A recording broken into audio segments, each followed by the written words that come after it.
मैं ये कहूँगा कि आज का दिन एक टिपिकल बेयर मार्केट वाला दिन है, क्योंकि सेंसेक्स और निफ्टी फ्लैट हैं, लेकिन मिड कैप और स्मॉल कैप यहाँ पे गिरावट है। अब आप ये कह सकते हैं कि गिरावट उतनी नहीं है जितनी बाकी दिन में होती है, लेकिन फिर भी है तो गिरावट ही। मिड कैप इंडेक्स देखिए अब भी डे लो पर है, 200 पॉइंट नीचे। स्मॉल कैप भी हालांकि रिकवर हो गया डे लो से, लेकिन फिर भी है तो नेगेटिव में ही स्मॉल कैप। अच्छा, मैं कुछ इंटरेस्टिंग डेटा पॉइंट्स रख रहा हूँ आपके सामने। फरवरी में मिड कैप इंडेक्स 7% गिरा है, सिर्फ फरवरी में। स्मॉल कैप इंडेक्स 9% गिरा, करीब करीब 9%। ये मैं क्यों कह रहा हूँ, ऐसा एक महीना और आ गया अगर 8-9% अगर आप यहाँ से और गिर गए तो आप 52 वीक लो हिट कर सकते हैं मिड कैप और स्मॉल कैप पे। जी हाँ, ये लेकिन बाजार ने थकाया है सर। आज 26 अंकों की बढ़ोतरी दिख रही है निफ्टी में, लेकिन एकदम एक रेंज में ही कारोबार कर रहा है। आप कैसे देख रहे हैं मार्केट को? यहाँ से कौन से लेवल्स अभी इंपॉर्टेंट लग रहे हैं, क्या करना चाहिए? देखिए श्रेया, मेरा अप्रोच वही है जो सुबह भी थी। सुबह जब वो रैली आ रही थी, मुझे रत्ती भर कॉन्फिडेंस नहीं आ रहा था उस रैली में, क्योंकि ऐसे फेजेस हमने देखे हैं पिछले 3-4 महीने में, कई बार देखे हैं। पहले सपोर्ट की बात कर लेते हैं, क्योंकि यहाँ पर हम काफ़ी इंपॉर्टेंट लेवल्स की बात करें। 22,500 पर पहला सपोर्ट है, आज 22,516 का लो है, और उसके बाद 22,400 का। मेरा मानना ये है कि 22,400 पर अगर सपोर्ट नहीं मिला आपको तो आप 21,800 तक जा सकते हैं। वही स्ट्रैटेजी, हर रैली के फेलियर पर सेल करें और स्टॉप लॉस लगाएं। इनिशियली हमारा जो स्टॉप लॉस होता था वो 22,800 का होता था, अब इसको हम चेंज करके 22,700 पर ले आएंगे। 22,700 के करीब का आप मानिए, आज का हाई 22,625 है, तो 22,700 के स्टॉप लॉस के साथ बेसिकली आप निफ्टी में सेल करें हर रैली पर। बैंक निफ्टी की जहाँ तक बात है, यहाँ पर 48,000 पर पहला सपोर्ट है, और अगर ये टूटा तो अगला सपोर्ट सीधा 47,000 पर है। ये दिक्कत है। और बैंक निफ्टी में एक और बड़ी दिक्कत क्या है श्रेया, कि जब तक बैंक निफ्टी में ये लेवल्स ठीक हैं तो आप दिखा सकते हैं, जब तक एफआई की सेलिंग चल रही है तब तक हर रैली जो है वो फेल होने का बहुत बड़ा रिस्क रहेगा बैंक निफ्टी पर। तो इसके लिए, लेकिन आज एक अच्छी चीज़ भी हुई है। आप देखें, अगर एफएमसीजी, ऑटो, ये दो सेक्टर हैं जहाँ थोड़ी सी बाइंग भी हुई है, तो ऐसा नहीं है कि मार्केट कम्प्लीटली ख़राब है, कम्प्लीटली कैपिचुलेट कर रहा है। बिल्कुल सर, आपने कुछ सेक्टर्स बताए, लेकिन सर सबसे अहम सवाल ये है और सभी के जहन में घूमता है, ये पता कैसे चलेगा कि मार्केट अब बॉटम आउट हो रहा है? पता है श्रेया, सिंस आपने सवाल पूछा है, मैं बताऊं आपको, ये जो सवाल है ना, ये सवाल हर कोई पूछता है, लेकिन इस सवाल से ज़्यादा इम्पोर्टेंट सवाल ये है कि क्या ज़रूरी है कि आप बॉटम को पकड़ें।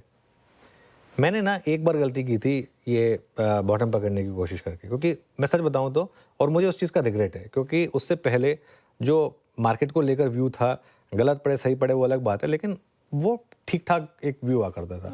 जहाँ पे हमने ये कोशिश की ना बॉटम पकड़ने की, वहाँ पर दिक्कत आई। मैं ये मानता हूँ कि किसी को नहीं पता, और ये हमेशा 6 महीने बाद पता चलता है। फॉर एग्जाम्पल, कोविड के टाइम पे कब बॉटम लगेगा किसी को नहीं पता था। वो जहाँ पे आपने प्रेडिक्ट किया वहाँ से और 500,000 पॉइंट नीचे ही हुआ, है ना।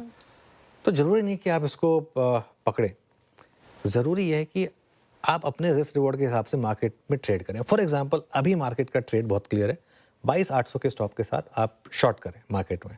जिस दिन वो ट्रेंड बदलेगा उस दिन आप लॉन्ग हो जाएं। उसके बाद वो बॉटम बना या नहीं बना वो बाद में पता चलेगा, भले ही 1000 पॉइंट ऊपर आपको ऐड करना पड़े, एक बार कंफर्मेशन आ जाए कि हाँ मार्केट में पैसा जो है वो बाय ऑन डिप्स पे बन रहा है, तब आप फिर डिप्स पे बाय करें। और उसके बाद वो आपको बाद में हाइंडसाइट पे पता चलेगा कि यहाँ पे बॉटम लगा था मार्केट में, जब आप हिस्टोरिकल चार्ट्स को देखेंगे। 2004 में जब अटल बिहारी वाजपेयी सरकार गई थी, मार्केट ने लोअर सर्किट लगाया था, किसको पता था कि वो उसके अगले 2-3 महीने के बाद इतिहास की सबसे बड़ी बुल मार्केट शुरू होगी? किसी को नहीं पता था। तो ये चीज़ें हमेशा हमको हाइंडसाइट में पता चलती हैं, और हमारा काम है एक रिस्क रिवॉर्ड को नाप कर उसके हिसाब से एक अप्रोच लें। ऐसे में निवेशकों को क्या करना चाहिए, इस पर बातचीत करने के लिए हमारे साथ बिग मार्केट वॉइसेस में जुड़े हैं आनंद राठी वेल्थ के डिप्टी सीईओ फिरोज अजीज। फिरोज जी, गुड आफ्टरनून। क्या करें इस मार्केट में? बहुत लोग कह रहे हैं कि बहुत पेन है, और है भी, ऐसा नहीं है कि सिर्फ कह रहे हैं।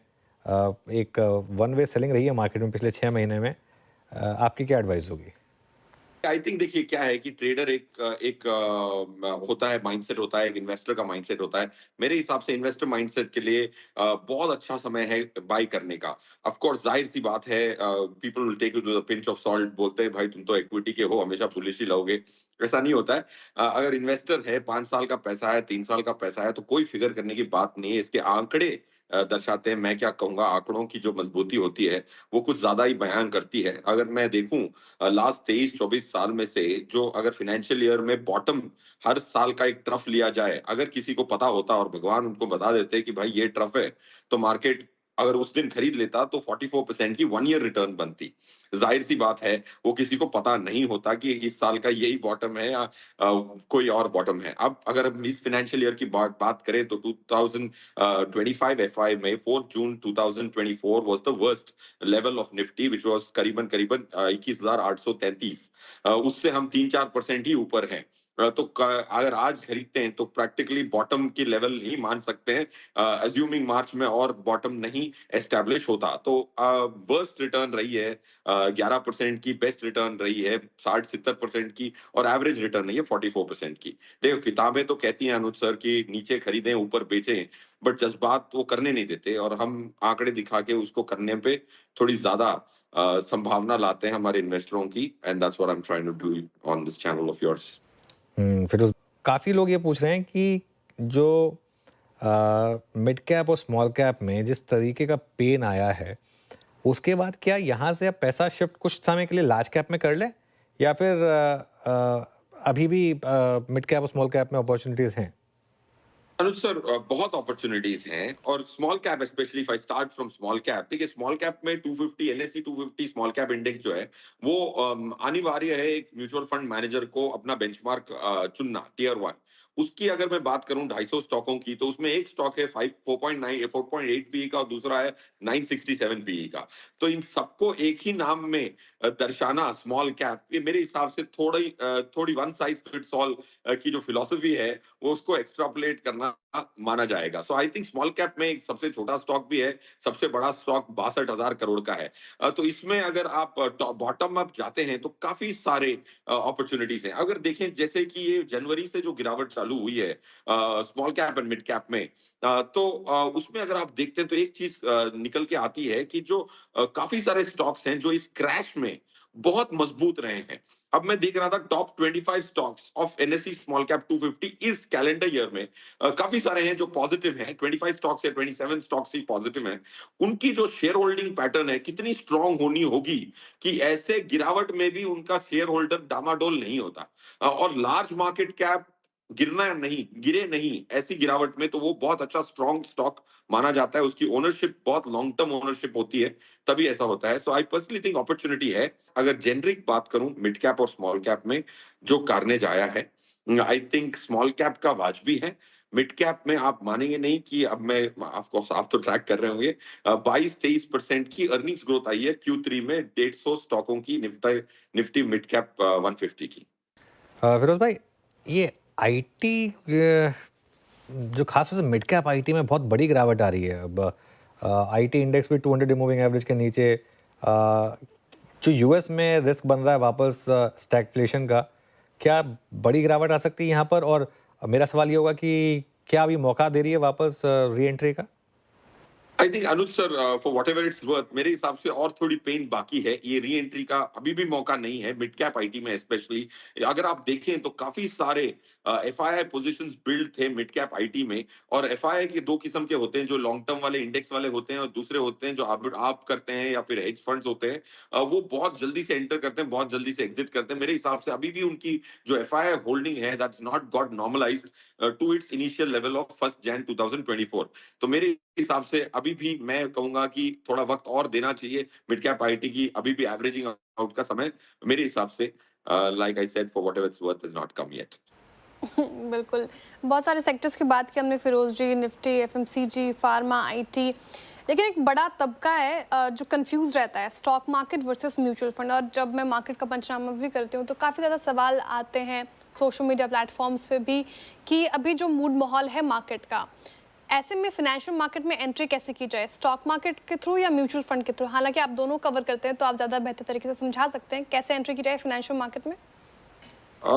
मेरे हिसाब से श्रीजा जी, देखिए क्या है, माइंडसेट की बात है। अगर आप ट्रेडर हैं तो आपके पास तो कोई चारा नहीं है, तो डायरेक्ट इक्विटी ही करनी है आपको। मेरे हिसाब से अगर आप 10 ईयर इन्वेस्टर हैं, आंकड़े कहते हैं कि जैसे हमारे पास काफी सारे क्लाइंट हैं, हमारे पास एक ब्रोकिंग कंपनी भी है, तो हमने देखा कि टॉप 100 क्लाइंट्स जो 10 ईयर कि ओनरशिप जो ट्रांजैक्शन वाइज उन्होंने, समझो कि एक क्लाइंट का मैं कल ही प्रेजेंटेशन कर रहा था, 1012 ट्रांजैक्शन उन्होंने खरीदने के किए हैं और कुल मिला के 300 स्टॉक 300 बार ट्रांजैक्शन किया है सेल का लास्ट 10 साल में। तो अब मैंने ये देखा कि ये अगर हर ट्रांजैक्शन करीबन करीबन 1300 ट्रांजैक्शन उसी दिन निफ्टी पे होते तो क्या होता। तो ये अमीर होते अगर ये सिर्फ निफ्टी करते तो।